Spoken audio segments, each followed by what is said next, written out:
Hi guys, welcome to Sai Tech Info. This is Sai Gautam from class 11th here to discuss with you the topic of empirical formula and molecular formula. Let's get into the topic. So here first we have the empirical formula. In empirical formula, the first point we have is it represents the simplest whole number ratio of various atoms present in a compound. Means empirical formula shows the simplest whole number ratio of various atoms in a compound. Second, if the mass percent of various elements present in a compound, its empirical formula can be determined.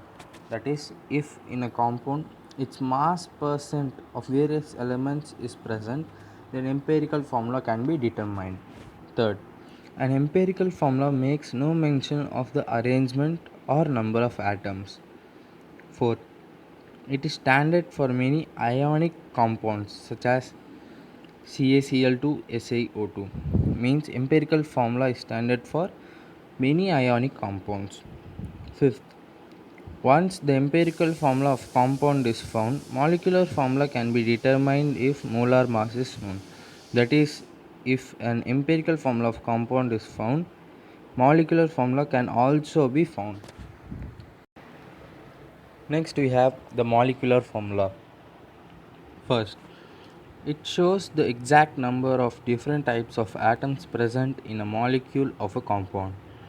That is, molecular formula shows the exact number of different types of atoms in a molecule of a compound.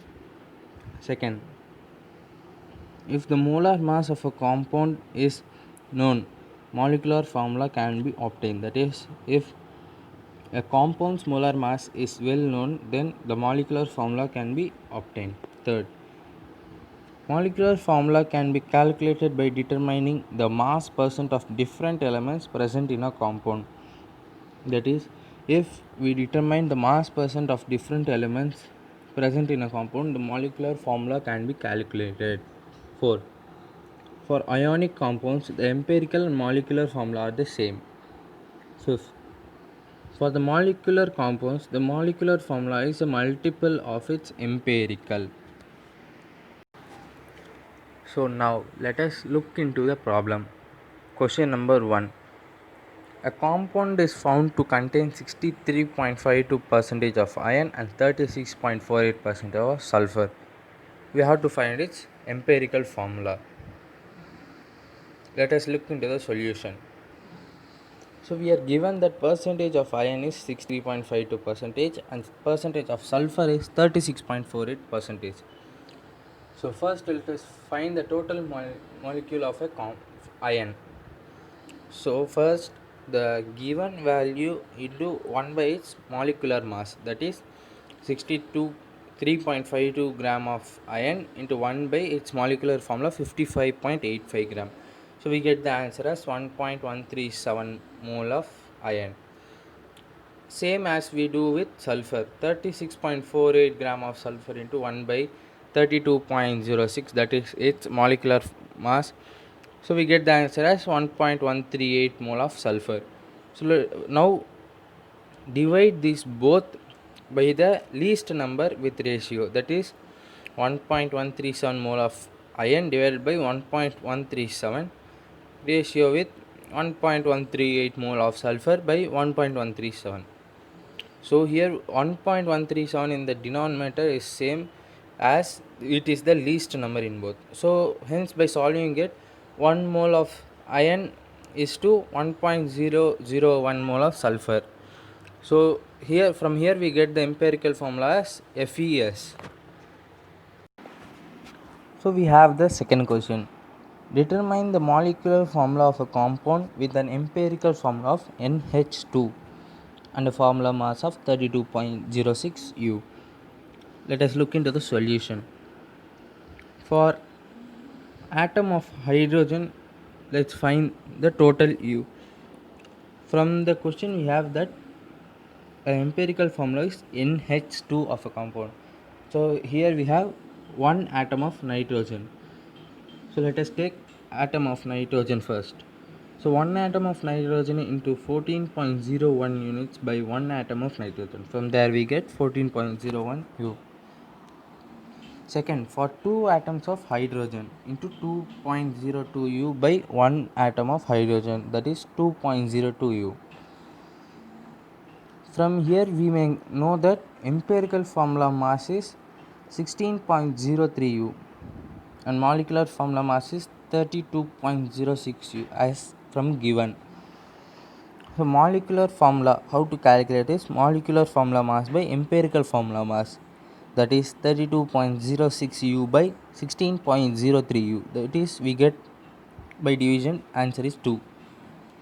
So molecular formula is NH2 into 2, that is N2H4. So we have the last question, question number 3. Determine the molecular formula of the compound with an empirical formula of CH and a formula mass of 78.110 U. So as the previous question, we take first the atom of a carbon which has 12.01 U. So we will divide it by 1 atom of carbon into 12.01 U by 1 atom of carbon. From there we get 12.1 U. Again take 1 atom of hydrogen into 1.01 U by 1 atom of hydrogen, that is 1.01 U. From here we get the empirical formula mass as for CH is 13.02 U and molecular formula mass it's already given as 78.110 U. So let us divide these both as molecular formula mass divided by empirical formula mass 78.110 by 13.02. We get from there is 5.999. So by taking round off we get 6. So molecular formula is CH into 6, that is C6H6. So guys, I have a short MPM for you. MPM is nothing but the most common asked questions in this topic. So let us look into it. First, find out the empirical formula for following molecular composition. 88.8% of copper and 11.2% of oxygen. So here the hint is use the formula percentage of compound into 1 by its molecular mass and divide the both answers which you get. Hence you will get the answer. Second, find out the empirical formula for the following molecular composition. 30.4% in nitrogen and 69.9% of oxygen. Same as previous question, you can use the formula percentage of compound into 1 by its molecular mass and divide the both answers. You may get the empirical formula. Third, what is the difference between empirical formula and molecular formula? So this is the basic question we have already discussed, and for further you can use your textbook also. Fourth, the empirical formula for a compound is CHO. The molecular mass is means the molar mass is 116.1 gram of mole. Determine molecular formula. So here the hint is you first calculate the molar mass, then divide molecular molar mass by empirical molar mass. So at last by dividing the answer, multiply the empirical formula by the answer which you got from division. Fifth, how can the molecular formula can be calculated? Here the formula is molecular mass by empirical formula. If a compound is given, first divide the molar mass by its empirical formula, multiply the answer by empirical formula, you will get the molecular formula.